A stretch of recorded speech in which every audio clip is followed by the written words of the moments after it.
¿Qué tal, amigas, amigos? Qué gusto saludarles nuevamente aquí en Análisis con su servidor Eduardo Andrade en el canal que tiene el mejor auditorio de YouTube, que sigue creciendo. Les agradezco muchísimo a todas y todos y por supuesto particularmente a los nuevos suscriptores. Fueron bastantes de ayer a hoy, me da muchísimo gusto. Quiere decir que de algo están sirviendo estas comunicaciones. Muchas gracias de verdad, además, por sus mensajes.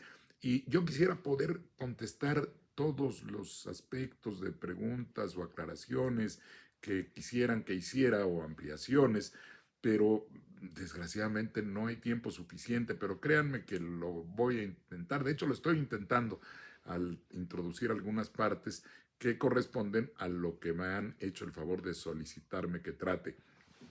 Y el día de hoy, otra vez, ya no sabe uno qué sorpresa se va a encontrar al día siguiente, qué barbaridad va a poder leer o ver o escuchar. Ayer hablábamos de la supremacía constitucional y demostrando cómo este es un concepto que existe hace mucho tiempo. Pero ya más tarde pude ver, porque me enviaron por ex el video de una entrevista que le hicieron al ministro en retiro, que pues a lo mejor está ya en retiro un poco de la razón, bueno, perdón, quizá no debería usar estas expresiones, pero es que se indigna uno escuchando a personas que se supone que saben y que conocen del derecho mínimamente, ¿no? ¿Y qué dijo el señor ministro en retiro, José Ramón Cosío? Que la Suprema Corte podía, con base en una sentencia, cambiar la Constitución. Dijo, va a haber dos constituciones, hágame favor, dos constituciones. Una que es la que creen que está en vigor los senadores y los diputados y otras autoridades. Ahí omitió referirse a la presidenta de la República, aunque después lo hizo. Pero, ¿cómo va a haber dos constituciones? Una que creen que están en vigor, no, si no creen que están en vigor, que está en vigor. La Constitución es una sola y está en vigor. Todas las formalidades se cumplieron para las reformas, como han ocurrido otras muchas antes. Cuando se hizo la reforma energética, había sectores que no estábamos de acuerdo. Bueno, tuvieron una mayoría que, por cierto, hablan de mayorías artificiales ahora. Pues me parece que era más artificial la mayoría de aquella época.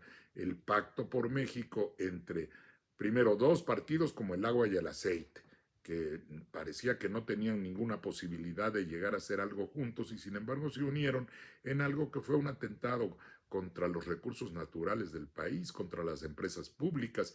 Ahí se sumó también el PRD, que constituía una negación de lo que había sido antes, pero en fin, era una mayoría artificial, extraña, incongruente, pero era una mayoría de las dos terceras partes, que es lo que se exige para la reforma constitucional. Era válida pues la reforma, por más que representara incluso una afectación al interés del país desde el punto de vista de quienes pensábamos lo contrario a lo que se hizo.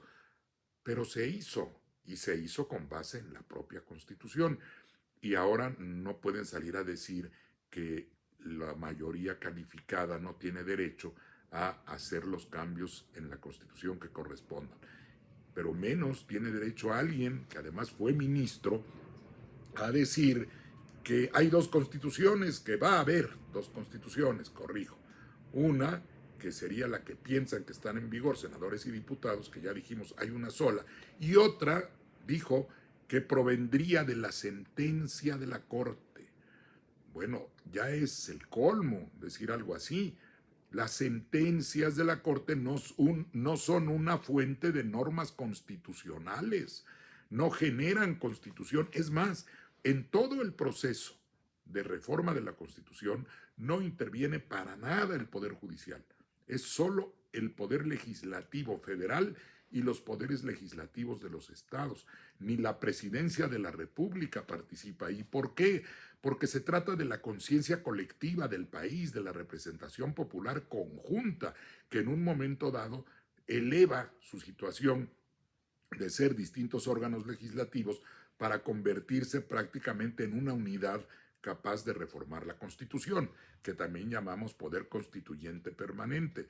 Entonces, la aberración de decir que va a haber dos constituciones y que una surge de una sentencia de la Corte sería realmente risible, de no ser lamentable el deterioro de la opinión pública, el engaño que esto significa para muchas personas que pudieron creerle que iba a haber dos constituciones, pero todavía peor, dijo que sería posible proceder penalmente contra diputados y senadores. Habría que decir contra quiénes, o harían una selección, decir estos que votaron como nosotros queremos, esos no se les va a tocar.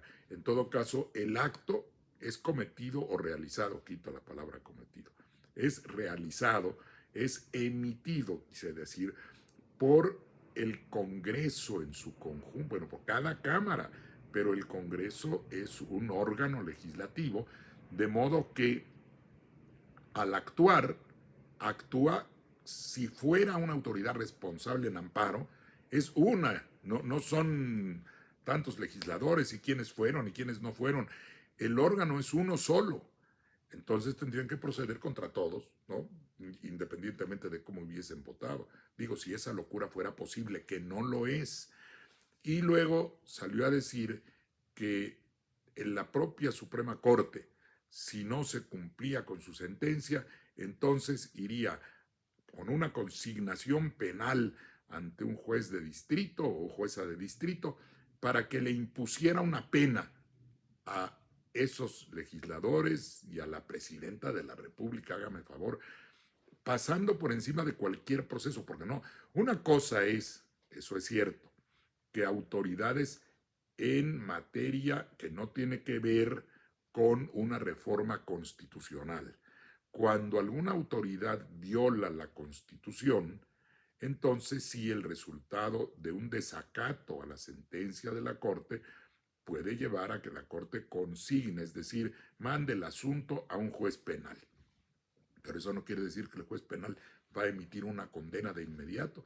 Tendrá que pasar por el proceso correspondiente a los juicios penales. Si quiso decir eso, no lo dijo.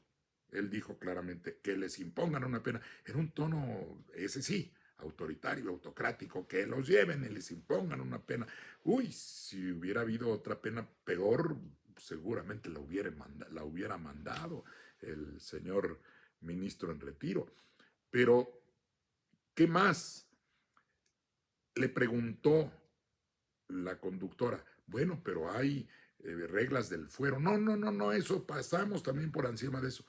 ¿Cómo van a pasar los ministros que votaran esa barbaridad? ¿Cómo van a pasar por encima de procesos que están en la Constitución? La Constitución señala que para proceder penalmente contra una serie de servidores públicos que están enlistados en la propia Constitución, se tiene que llevar previamente el asunto a la Cámara de Diputados para que se declare la procedencia, se dice técnicamente. Eso quiere decir desafuero, quitarles el fuero, quitarles la protección, que es una protección a la función, no a la persona, para evitar que haya persecuciones políticas. Y esto es justamente al revés, sería una persecución política desde el Poder Judicial contra los legisladores y la presidenta. Es el mundo al revés, ¿no? Pero ahí está, por un lado, esa previsión. Hay que desaforar a ciertos servidores públicos y en el caso de la presidenta, el régimen es distinto, porque ahí ni siquiera interviene para nada el Poder Judicial. No puede, como en el caso del desafuero, cuando se desafuera, cuando se le quita el fuero a uno de esos servidores públicos, entonces va a un juez penal normal y ahí lo juzgarán. Pero la presidenta de la República tiene un régimen específico, que puede ser, sí, quien sea el titular del Ejecutivo, me voy a permitir referirme en términos abstractos para que no vaya a ser que un cambio o, o una edición del video pareciera que estoy diciendo algo que no dije. En términos abstractos, la persona titular de la presidencia de la República puede eventualmente llegar a ser juzgada penalmente si comete un delito, pero solo puede ser juzgada por el Congreso. La acusación la tiene que hacer la Cámara de Diputados y el que juzga, el juez, permítanme decirlo así, es el Senado. No interviene nunca el Poder Judicial de la Federación, precisamente porque no puede tener una capacidad de acción contra el Ejecutivo. Entonces, ¿cómo no se va a respetar nada de eso? O sea, que lo que nos está diciendo el ministro en retiro es: a la basura todas esas cuestiones procesales que están en la Constitución y pónganles una pena a quienes hubieran incurrido en desacato. Que no habría desacato, eso es otra cuestión que hay que decir, porque cuando está actuando un poder fuera de su competencia, que es lo que está haciendo la Suprema Corte, bueno, no la Suprema Corte, algunos de los ministros que se han empecinado en una posición política, en una oposición política, porque no están de acuerdo políticamente con el gobierno. Y esa no puede ser la función de los juzgadores.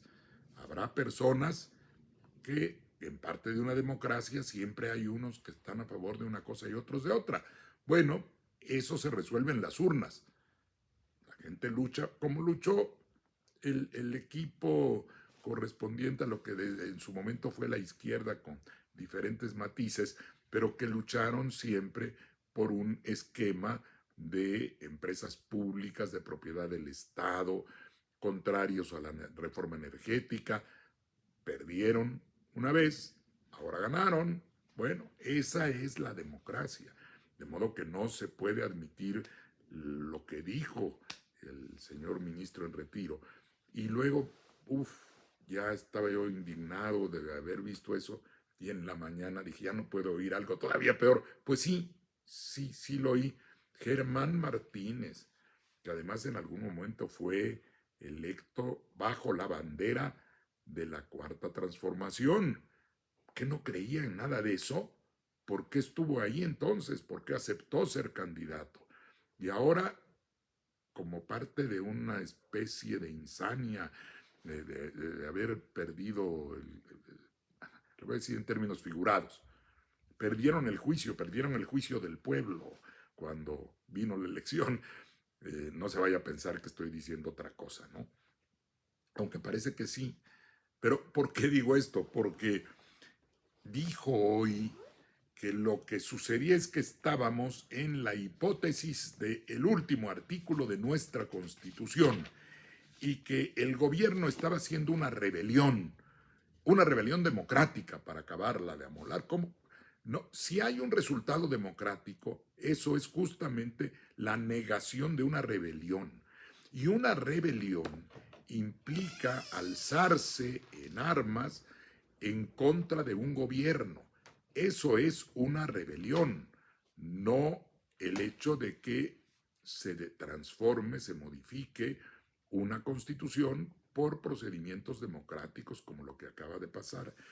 Y entonces este señor dice, y ya oí por ahí a otro profesor de la Facultad de Derecho, que estamos en la hipótesis siguiente, cuando dice la Constitución: esta Constitución no perderá su fuerza y vigor aun cuando por alguna rebelión se interrumpa su observancia. ¿Qué quiere eso decir? Si hay un movimiento armado que pueda atentar contra las instituciones, si viene una situación en la que los poderes establecidos dejen de funcionar porque con actos de violencia se les ha impedido el funcionamiento, eso es una rebelión. Pero el hecho de que se pretenda transformar y se esté transformando la manera como se elige a los miembros de un poder, pues hay que estar verdaderamente en otro universo poniéndole a eso el nombre de rebelión. Y luego agrega la Constitución: Bueno, esta Constitución no perderá su fuerza y vigor aun cuando por alguna rebelión se interrumpa su observancia. A esto, técnicamente, teóricamente, le llamamos la inviolabilidad de la Constitución. Y cada término jurídico, pues, tiene su significado que a veces, visto en el lenguaje común, suena extraño.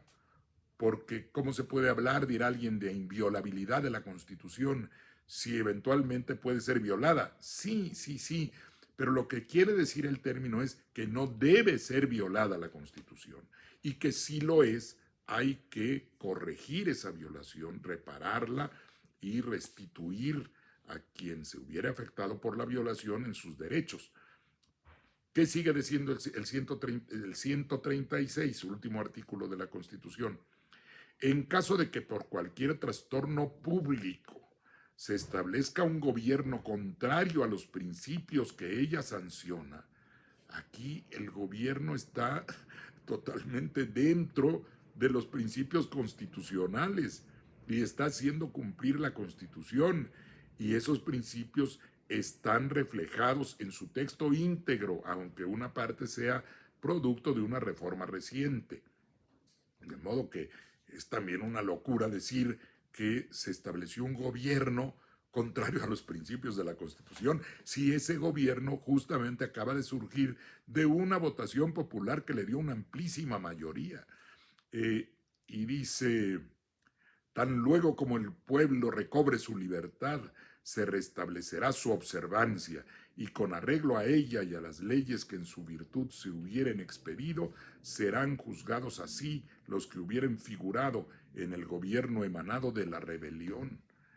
Lo que estaba diciendo Germán Martínez era una amenaza de juicio contra los gobernantes actuales sin ninguna base, él lo sabe, sin ningún sustento. Es un artículo que está diseñado para una situación extrema de verdadera rebelión al interior, o incluso en ese término puede considerarse una acción armada que pudiera provenir hasta de una intervención externa, lo que pasó cuando el ejército francés nos invadió y vinieron a poner a Maximiliano en el disque trono mexicano.